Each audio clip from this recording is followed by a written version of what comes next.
Assalamualaikum warahmatullahi wabarakatuh. Kembali lagi dengan saya Ilham Adi. Pada kesempatan kali ini saya akan mencoba untuk menjelaskan atau sharing lagi kepada teman-teman terkait dengan salah satu metode audit yang dipakai, yaitu akuntansi forensik begitu ya. Akuntansi forensik itu sebenarnya rata-rata masih dipakai dalam metode untuk mencari jejak dalam satu pelaporan keuangan. Biasanya masih dipakai dalam pemerintahan begitu ya, ada KPK, BPKP atau BPK atau LKPP begitu. Tapi kalau dalam private itu masih jarang sekali digunakan. Tapi rata-rata kalau untuk case-case yang rada worth it gitu, itu masih ideal untuk dipakai meskipun rada rumit gitu ya dalam prakteknya. Untuk itu maka saya akan sedikit menjelaskan tentang akuntansi forensik sepanjang yang saya tahu terkait dengan ruang lingkup dan tugasnya. Oke, cekidot. Apa itu akuntansi forensik? Di Amerika Serikat, pertama kali akuntansi forensik digunakan dalam kasus pengungkapan pembunuhan dan pembagian warisan. Setelah akuntansi ini muncul karena penerapannya untuk memecahkan permasalahan hukum. Mereka disebut juga auditor forensik yang bergabung dalam Association of Certified Fraud Examiners atau ACVE. Akuntansi forensik merupakan kegiatan yang menggunakan keahlian dalam bidang akuntansi dan audit serta kemampuan investigatif untuk memecahkan suatu perkara keuangan atau dugaan fraud, kecurangan. Nantinya, keputusan penyelesaian masalah berada di pengadilan, arbitrase, atau tempat perkara lainnya. Apa itu arbitrase? Arbitrase merupakan penyelesaian masalah dengan melibatkan pihak ketiga yang sifatnya netral. Contoh sederhananya begini, dalam kasus korupsi yang merupakan penyalahgunaan uang negara dan dilakukan untuk kepentingan pribadi atau kelompok, kasus korupsi ini harus diselidiki terlebih dahulu oleh lembaga negara yaitu KPK. Keputusan akhir dari kasus korupsi berada di hakim pengadilan. Dalam investigasi kasus korupsi ini, akuntan di BPKP, dalam hal ini usernya Badan Pengawas Keuangan dan Pembangunan, ada BPK juga, Badan Pemeriksa Keuangan, KPK, dan institusi hukum lain merupakan representatif tugas akuntan forensik.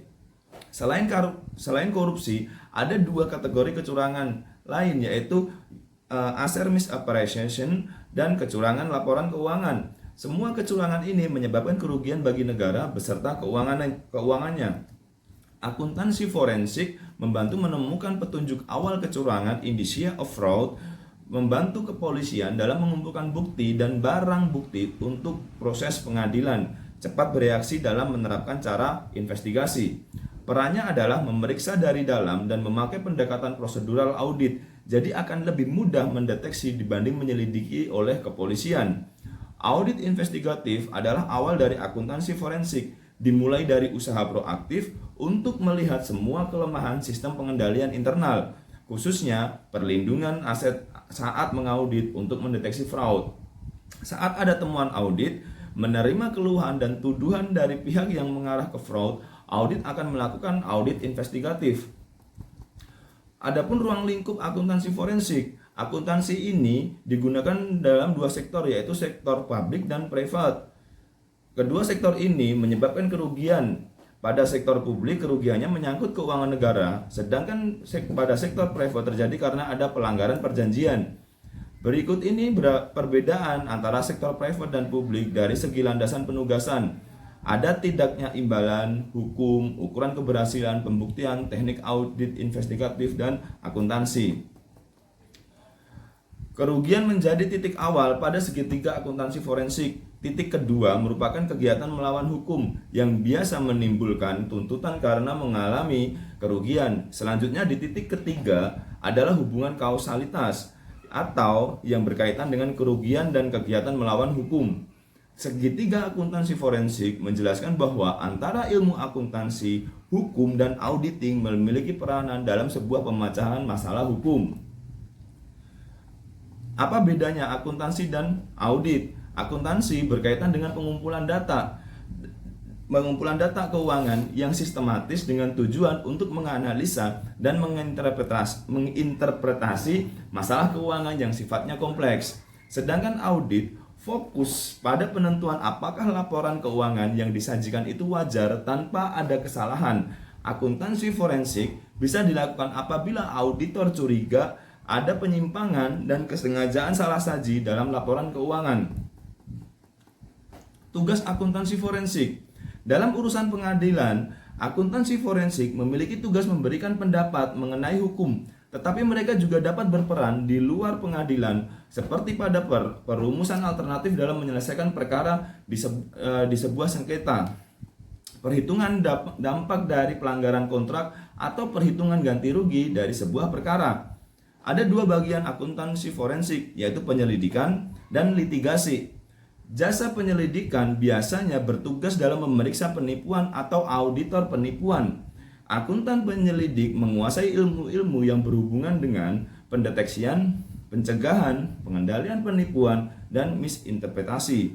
Sedangkan jasa litigasi berperan dalam pemeriksaan penipuan dan jasa akuntansi forensik untuk memecahkan permasalahan valuasi, seperti dalam kasus perceraian rumah tangga.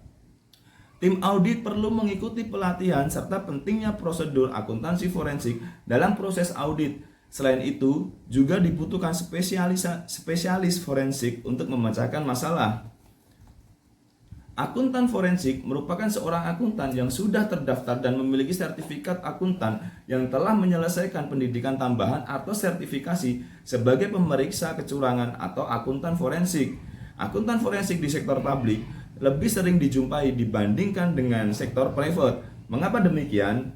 Karena penyelesaian sengketa pada sektor private umumnya dilakukan di luar pengadilan. Karakteristik dari akuntan forensik tidak jauh berbeda dengan akuntan dan auditor. Mereka harus mematuhi kode etik profesi. Selain itu, juga harus independen dan objektif terhadap suatu permasalahan. Seorang akuntan forensik harus memiliki beberapa sifat di bawah ini. Yang satu, kreatif, melihat sesuatu yang orang lain menganggapnya bisnis normal dan mempertimbangkan banyak cara dalam memecahkan masalah. Yang kedua, rasa ingin tahu, keinginan untuk menemukan apa yang sebenarnya terjadi dalam suatu kejadian secara detail dan dari berbagai aspek. Yang ketiga adalah akal sehat, mempertahankan perspektif dunia nyata, yaitu yang sebenarnya terjadi.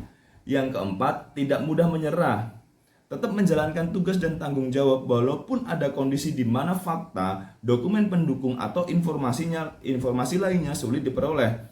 Yang kelima, business sense, memahami bagaimana seharusnya sebuah bisnis berjalan wajar, bukan hanya memahami pencatatan transaksi. Yang terakhir adalah percaya diri, percaya akan temuan sehingga bisa bertahan di bawah cross examination, pertanyaan silang dari jaksa penuntut umum dan pembela. Kita tiba pada satu kesimpulan. Kesimpulannya adalah akuntansi forensik menyatukan antara ilmu akuntansi, hukum, dan audit. Akuntansi ini digunakan dalam investigasi untuk memecahkan kasus kecurangan atau perkara keuangan. Kasus korupsi merupakan contoh akuntansi forensik dalam sektor publik. Selain sektor publik, akuntansi keuangan juga terdapat pada sektor private, misalnya kasus kecurangan pada sebuah perusahaan swasta.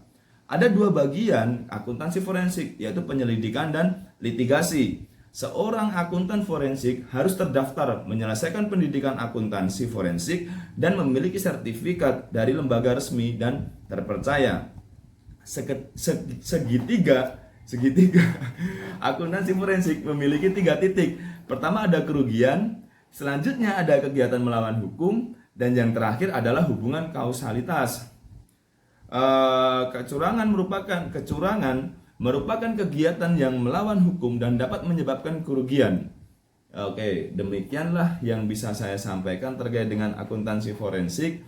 Sedikit lebih rumit, namun ketika memang sudah dilaksanakan, ini menjadi satu metode untuk kita dapat memecahkan suatu persoalan dalam publik maupun private, begitu ya. Adapun beberapa metode-metode audit itu sebenarnya ada lumayan banyak gitu kan. Ya nggak banyak banget sih, cuma sekitar 6 atau 7 gitu. Cuma akuntansi forensik ini menjadi salah satu metodenya ketika nanti ada beberapa metode yang digunakan tapi itu mentok atau ke distract dengan hal-hal lain. Maka akuntansi forensik ini bisa masuk entah publik maupun private, begitu ya. Itulah yang bisa saya gambarkan sedikit kepada teman-teman terkait dengan akuntansi forensik, supaya bermanfaat. Apabila ada salahnya kami mohon maaf. Assalamualaikum warahmatullahi wabarakatuh.